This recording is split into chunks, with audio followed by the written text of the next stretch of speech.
Segundo livro dos Reis, capítulo 5, versículo 1 a seguir. Graças a Deus. Diz assim: E Naamã, chefe do exército, rei da Síria, era um grande homem diante do seu senhor, e de muito respeito, porque por ele o Senhor dera livramento aos sírios. E era este homem valoroso, porém leproso. E saíram tropas da Síria e da terra de Israel. Levaram presa uma menina que ficou a serviço de uma mulher de Naamã. E disse esta à sua senhora: tomara que este meu senhor estivesse diante do profeta que está em Samaria, e ele o restauraria da sua lepra. Então entrou Naamã e o notificou o seu senhor, dizendo: assim e assim falou a menina que é da terra de Israel.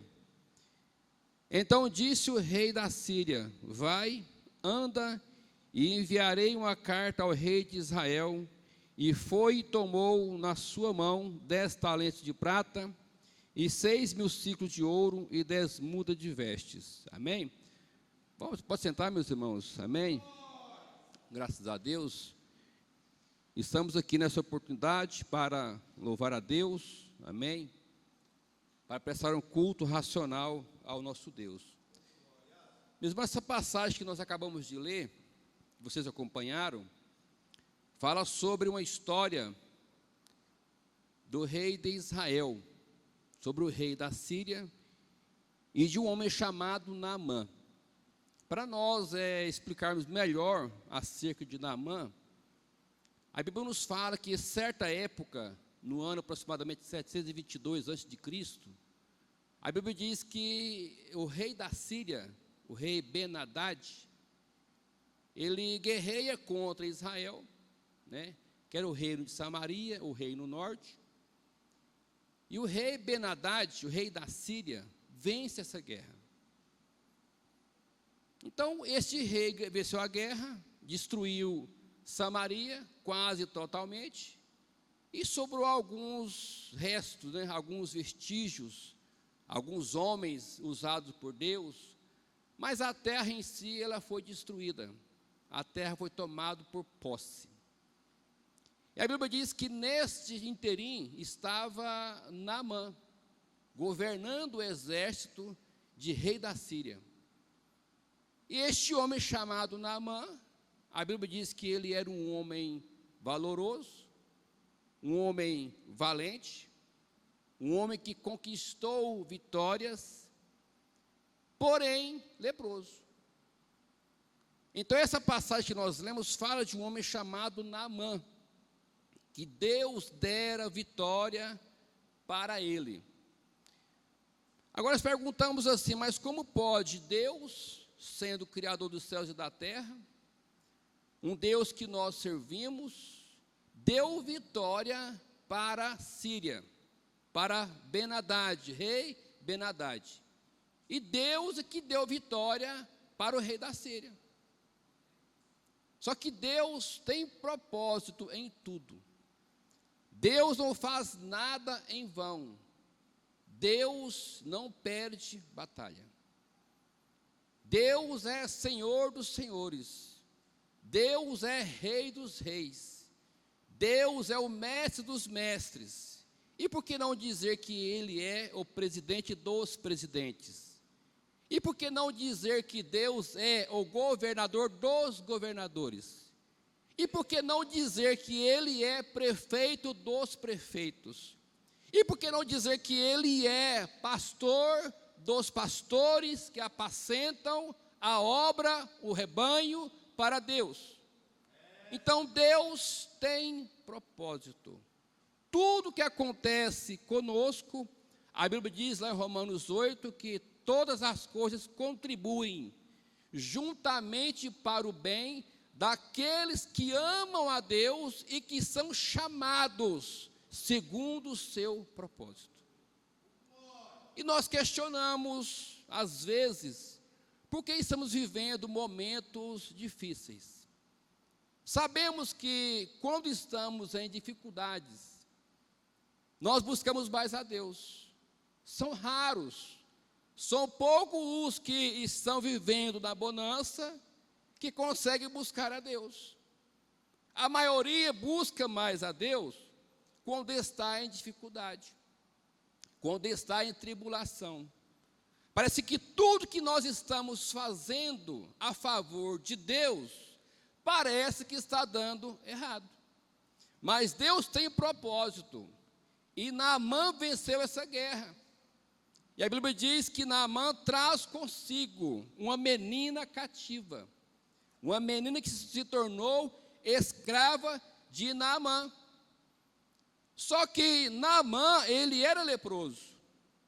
E Deus quer nos usar onde nós estivermos. Onde nós colocamos a planta do nosso pé, nós vamos pregar, vamos falar sobre Jesus. E este homem guerreiro, homem vitorioso, venceu as guerras contra o povo de Deus e levou cativo uma menina, uma jovem. E essa menina, poderíamos chamá-la de evangelista. E evangelizou, ela disse: tomara, ou quem dera, se o meu Senhor estivesse ou fosse em Samaria, porque lá tem um profeta, e Deus o curaria desta lepra. Deus tem propósito. Às vezes nós olhamos assim, pensando que nós estamos cativos, lutamos, guerreamos, batalhamos, compramos, pagamos, oramos, jejuamos, pregamos, cantamos, mas parece que as coisas estão indo de mal a pior. Deus tem propósito. Onde você estiver, fala de Jesus. Onde você estiver, faça a obra do Senhor. Tomara que o meu Senhor, Naamã, estivesse lá em Samaria, porque lá tem um profeta, lá tem um homem de Deus, e se ele for até o homem de Deus, Deus vai curar. Aleluia! Era vitorioso. Só que este homem de Deus, biblicamente e teologicamente, representa Deus. Não que o homem em si, ou seja, o homem sem Deus, faria milagre, mas o homem enviado por Deus, como eu e vocês, podemos falar de Jesus. E Naamã fica sabendo a respeito do profeta. Ele chega até o seu rei, o rei Ben-Hadad, fala com ele, ou seja, pede permissão. E nós aprendemos na igreja que tudo que nós formos fazer, temos que ter a permissão ou a palavra de Deus para consumar, para concretizar aquilo que Deus tem para nós. E às vezes nós, irmão Jean, oramos a Deus 1, 2, 3 vezes acerca de um propósito e acreditamos que nós já podemos fazer. Primeira coisa, nós devemos orar. Sim, devemos orar. Mas devemos também aguardar a resposta de Deus. Porque a nossa oração, sem a resposta de Deus, não tem valor. A nossa fala com Deus tem que ter resposta. E este homem chamado Naamã, ele procurou o seu Senhor. Poderíamos dizer, Naamã não era crente nos dias de hoje, mas ele procurou o seu Senhor, ele procurou o seu rei, se ele poderia ir para essa terra, para receber, para buscar o seu milagre.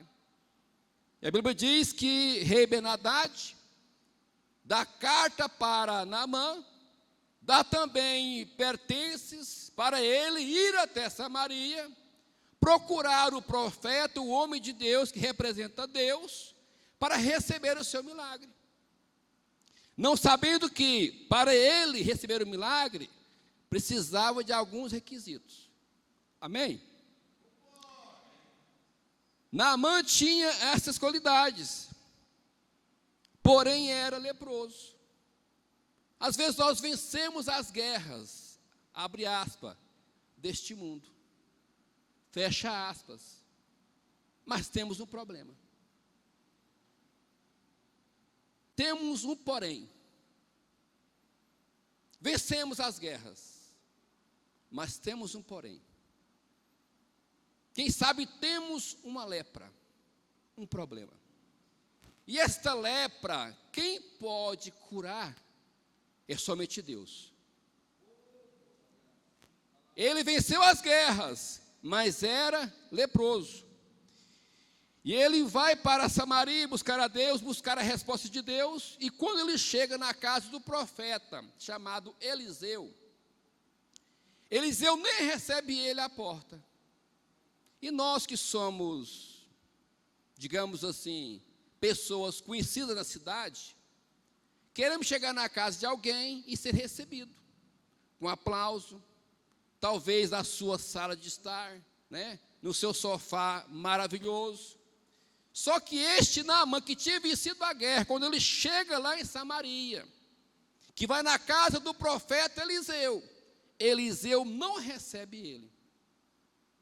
Ele apenas envia o servo dele, fala, diga para Naamã, para ele descer ao Jordão, e mergulha ao Jordão 7 vezes, e Deus o curará.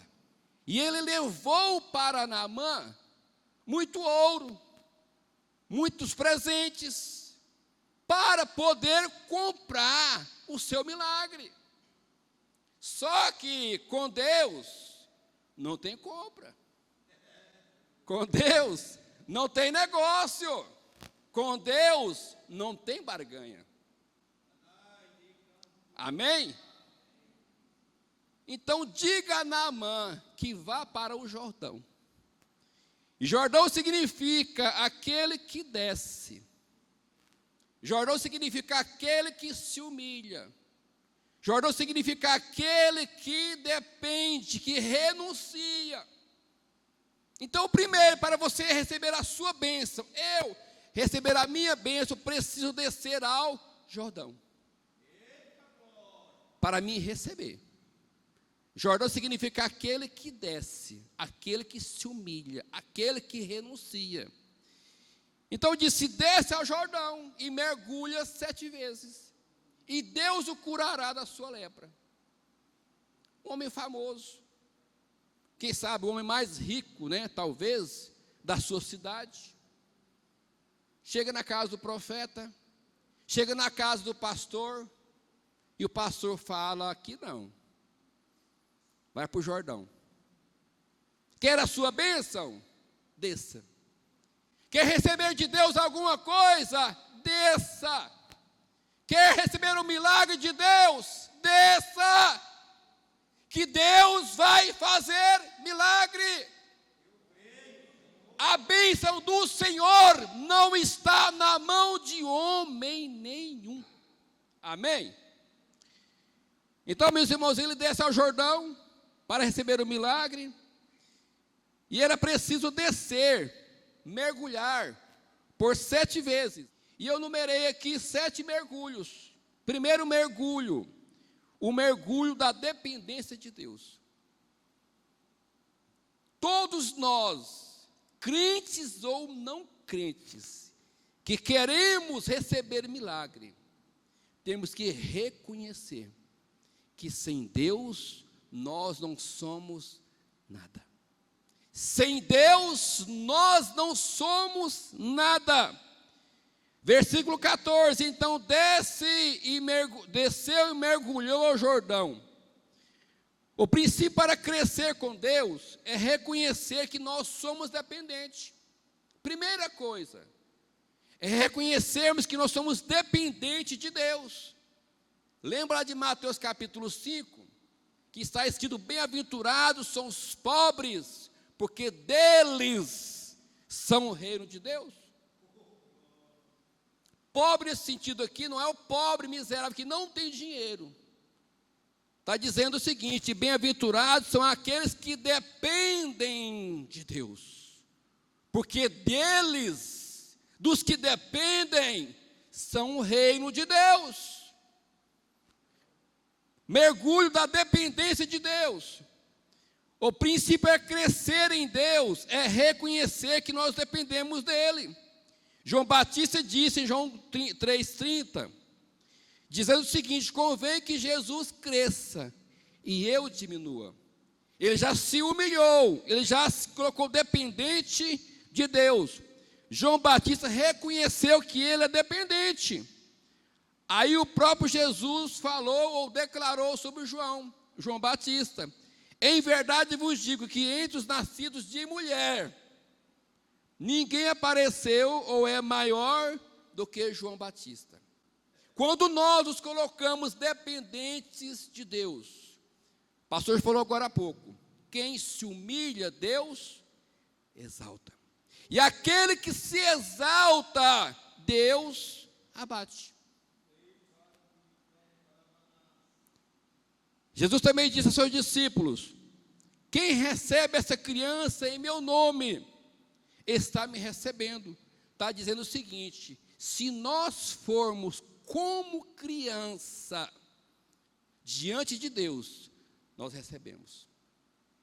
Se nós formos dependentes de Deus, como as crianças dependem dos pais ou dos adultos, nós alcançaremos o reino dos céus.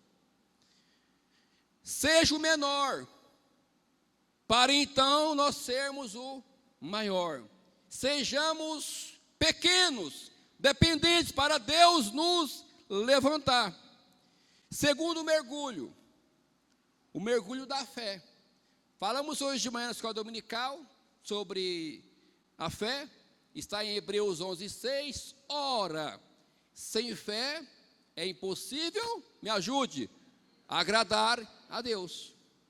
Então está bem claro, a nossa fé não é para nós adquirirmos bens, amém? A nossa fé não é para conseguir um esposo ou uma esposa. A nossa fé é para agradar a Deus. E a parte B diz: aquele que se aproxima de Deus, é um alerta, tem que ter certeza que Deus existe. É por isso que alguns, pastor Irandi, estão naufragando na fé. Usa a fé, pastor Marlin, para adquirir algo material. Mas a fé é o firme fundamento das coisas que não se veem. Fé é crer naquilo que nós não vemos, mas temos certeza. E aqui fala sobre essa menina que falou para Naamã, e através da fé daquela menina que não, a Bíblia não diz o nome dela, ele adquiriu fé. E nós falamos hoje de manhã na escola dominical que a fé é a força motriz. A fé é o que faz você movimentar, que faz você alcançar o milagre e provocar no outro o milagre. Essa menina usou a fé e disse: se o Senhor, ou se o meu Senhor, ela falou com a sua senhora, se o meu Senhor fosse em Samaria, ele seria curado. Essa menina, irmão Jean, provocou o milagre na vida de Naamã. Aleluia! Naamã acreditou nas palavras que a jovem estava dizendo. Quando a esposa é sábia, o marido cresce. Amém, irmãs? Então, para as irmãs, sejam mais sábias. Não estou dizendo que não é. Estou dizendo para ser mais sábia, para fazer o seu marido crescer. E se ele crescer diante de Deus, você cresce junto. E se ele enriquecer, você também enriquece junto. Então a mulher sábia, a Bíblia diz, em Provérbios 31, edifica a... Para por aí. Aqui só tem mulher sábia, sim ou não? Amém ou não amém? A mulher sábia edifica a casa. Então essa mulher, a esposa de Naamã, falou para ele, e ele foi para lá, para a cidade. Naamã saiu da terra por ato de fé, acreditando no milagre. Ele deu ouvidos à voz profética. Realize o mergulho da fé na sua vida. Uma fé fundamentada na palavra. Se a palavra de Deus está dizendo, lança o teu pão sobre as águas. Se a Bíblia está dizendo, faça. Mas não faça prova para receber. Porque Deus não tenta ninguém e de ninguém é tentado. Se a Bíblia diz, nós acreditamos. Então façamos que o milagre é certeza. Terceira coisa, o mergulho da obediência. Estamos vivendo, pastor Alberico, uma fase, eu vou dizer fase, porque fase passa, de cristãos que não conhecem a Bíblia. E nem conhece o Deus da Bíblia. E os que conhecem a Bíblia, ou que conhecem a Deus, não obedecem a palavra. É uma classe de crentes que estão raquíticos, morrendo, não busca Deus, e os que buscam não obedecem. Terceiro mergulho, mergulho da obediência. Porque o obedecer é melhor do que sacrificar. Então podemos dizer o seguinte: o nosso sacrifício hoje, irmã Aline, é obedecer. E obedecer a palavra. Porque a palavra garante. A palavra diz, a palavra garante que a vitória é certa. A vitória é garantida. Para crescer, precisamos obedecer cabalmente, integralmente a palavra de Deus. Provérbios 30, versículo 5. Toda a palavra de Deus é pura, e escudo é para aqueles que nele confiam. Não é um versículo da Bíblia, não é um capítulo da Bíblia, não é um livro da Bíblia que garante a sua vitória. Mas é toda a palavra de Deus que é pura. E quando ela é pura, ela se torna escudo. A palavra de Deus, irmão Jean, ora ela é espada, ora ela é escudo. Você ataca com ela, ou você usa ela para vencer, e usa ela para se defender. Toda a palavra de Deus é pura. E escudo é para aqueles que nele confiam. Não iremos alcançar favor de Deus se fizermos as coisas pela metade. Não alcançamos milagre de Deus se fizermos pela metade. Tiago diz, capítulo 1, versículo 19, versículo 5. Se algum de vós tem falta de sabedoria, peça a Deus, que Ele dá, e não lance em rosto. Versículo 6, não pensa tal homem, que receberá do Senhor, aquele que tem o seu coração dobre, e inconstantes no caminho do Senhor. Então tem que estar firme, tem que acreditar na palavra de Deus por completo. Não é pelas metades, um livro, um capítulo, um versículo, ou só o Novo Testamento, ou só o Velho Testamento. É toda a palavra de Deus. Naamã estava acostumado a receber e dar ordens aos seus subordinados. Como general, ele sabia o que era ter autoridade. Quem tem autoridade neste mundo, ele manda. E os servos obedecem. Mas Jesus disse, irmão Valcirei, mas no reino de Deus não é assim. Quem quer ter autoridade, seja o menor. Quem quer ter autoridade espiritual, faça. Para nós obreiros o negócio pega, né, pastor Erandir? Eu sei que pega. Quer ter autoridade de Deus? Então faça primeiro. Não mande, faça. Dá exemplo. Lembra do povo de Deus que estava saindo lá do Egito? A Bíblia diz claramente que Faraó manda o seu exército atrás do povo de Israel. Manda ir atrás. Porém, Moisés não mandou o povo. Moisés, ele foi à frente. Aleluia! Moisés fez primeiro. Foi à frente. Tocou o seu cajado no Mar Vermelho. E o Mar Vermelho se abriu. Quem quer ter autoridade de Deus espiritual, faça. Não precisa mandar, basta fazer.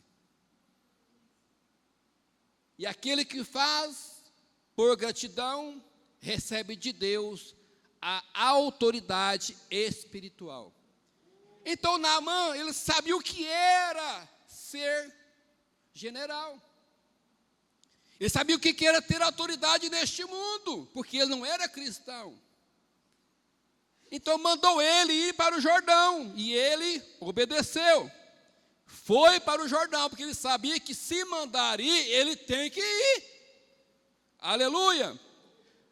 Para crescer, precisamos obedecer. Naamã estava acostumado, como general, ele sabia que era ter autoridade. Por isso ele entendeu que o profeta tinha autoridade. Olha só.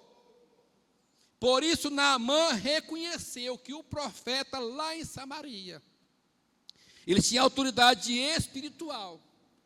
Então, obedeceu. Desça ao Jordão. É fácil obedecer, Aline? Não. Mas na empresa nós obedecemos, né? Ou não? Se não obedecer, irmão, Valcirei, ó, né? Eu sei disso, né? Se não obedecer, ó, corta. Manda para o RH, dispensa, contrata outro. E nós obedecemos, né?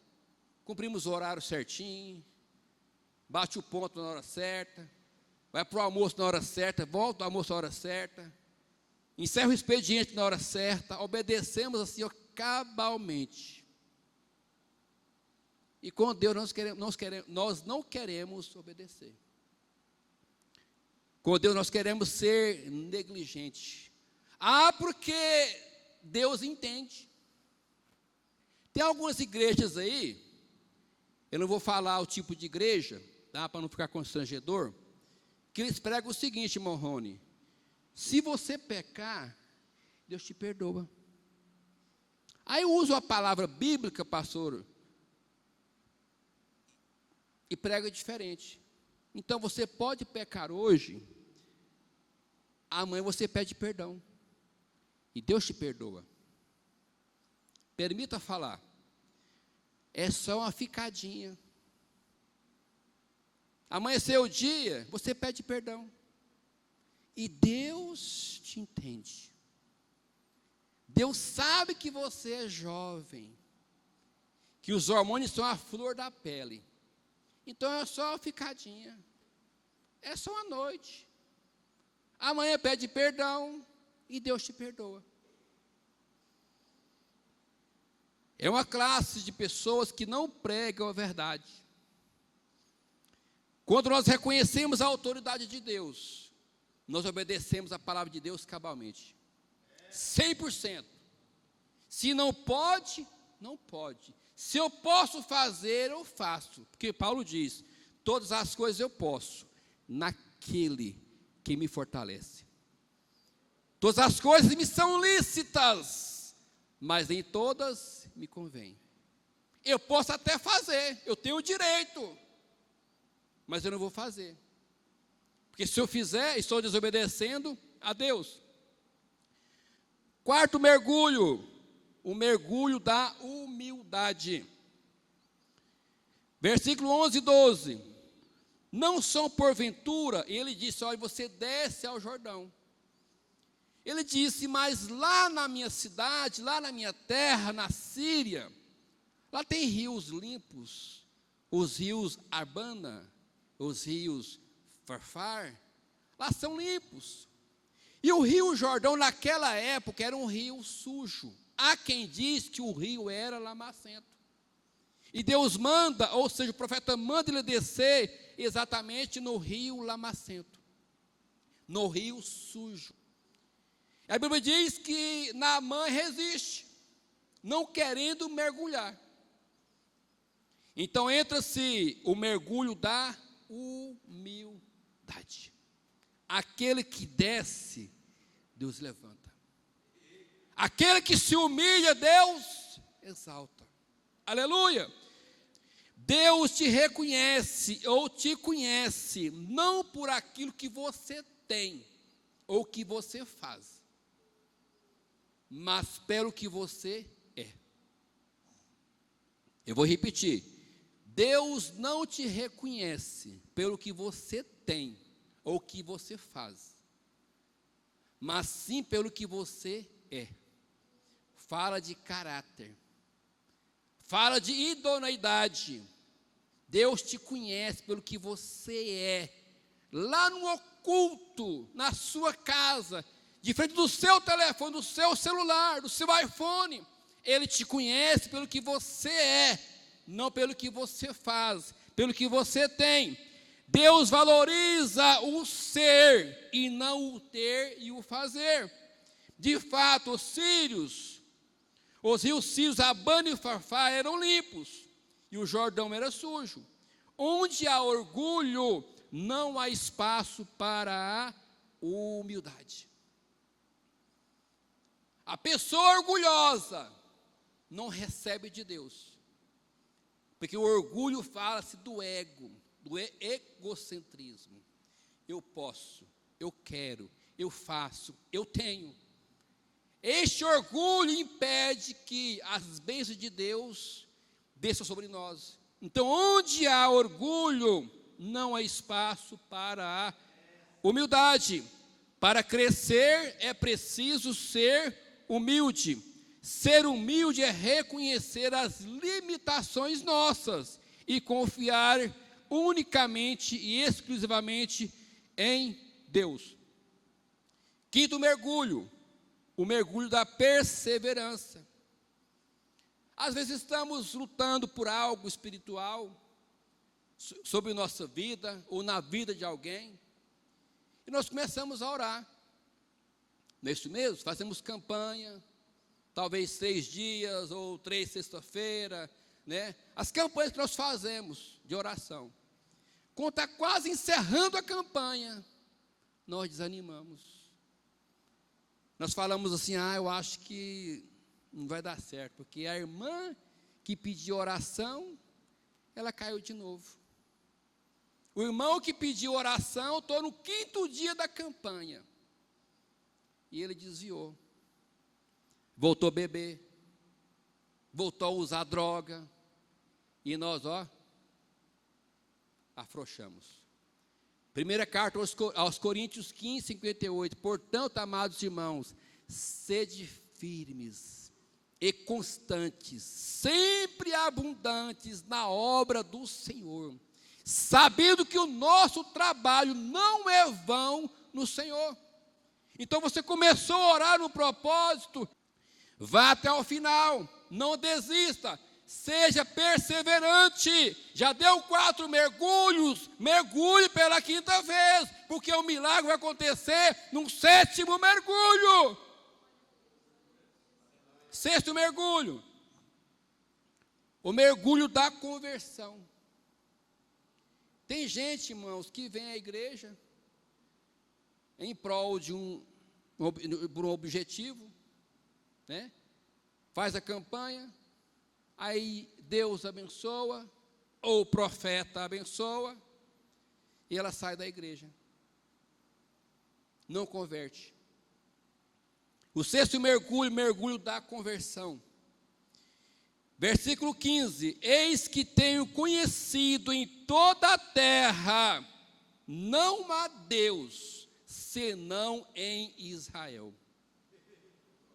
Naamã reconheceu que o único Deus verdadeiro é o Deus de Israel, é o Deus nosso Senhor, Criador dos céus e da terra. É preciso reconhecer, converter-se a Cristo, tendo Ele como único, suficiente Salvador entre Deus e o homem. Não há outro Senhor, não há outro Deus que nós possamos acreditar, confessar os nossos pecados e alcançar o reino dos céus. Não há outro Deus, senão o Deus de Israel. Aleluia! Naamã reconheceu que o Deus de Israel era maior do que as divindades pagãs, as divindades da Síria. Naamã, o general do exército da Síria, se dobrou diante do Senhor dos exércitos. Ele confessou que Deus era o único Deus. O general da Síria só tinha como superior o rei Ben-Hadad, homem poderoso, agora estava se dobrando diante do Deus El Shaddai, o Deus Todo-Poderoso. A cura de Naamã é tão surpreendente que o próprio Senhor Jesus falou a respeito dele. Está em Lucas 4:27. E muitos leprosos havia em Israel no tempo do profeta Eliseu, e nenhum deles foi purificado, senão Naamã.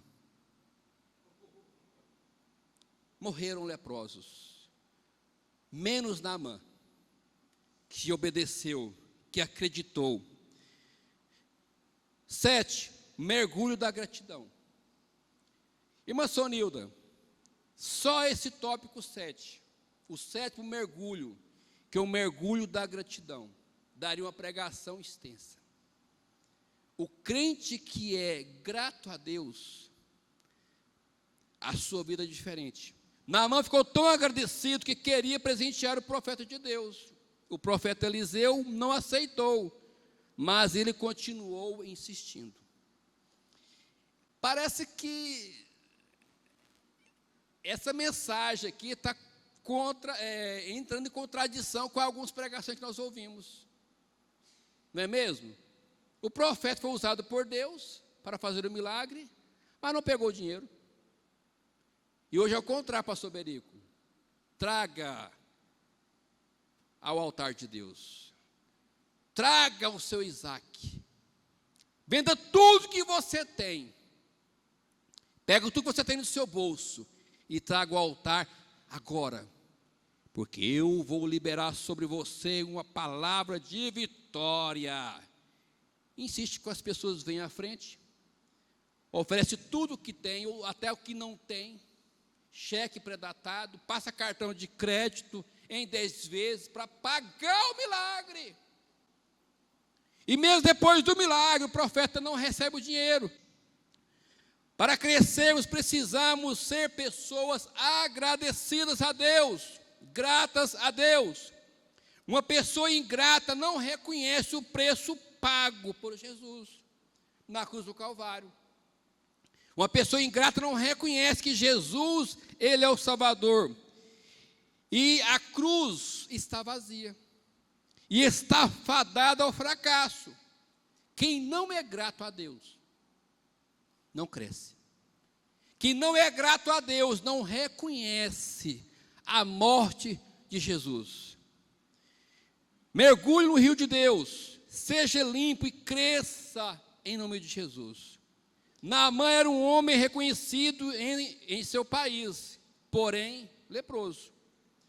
Naamã deu 7 mergulhos. Primeiro, o mergulho da dependência de Deus. Segundo, o mergulho da fé. Terceiro, mergulho da obediência. Quarto, mergulho da humildade. Quinto, mergulho da perseverança. Sexto, mergulho da conversão. E o sétimo, mergulho da gratidão. É tempo de crescer. Aquele que reconhece Deus como Senhor, tenha fé, seja obediente, seja humilde, persevere convertendo a Cristo e seja grato a Deus. Amém? Fique de pé em nome de Jesus, meus irmãos.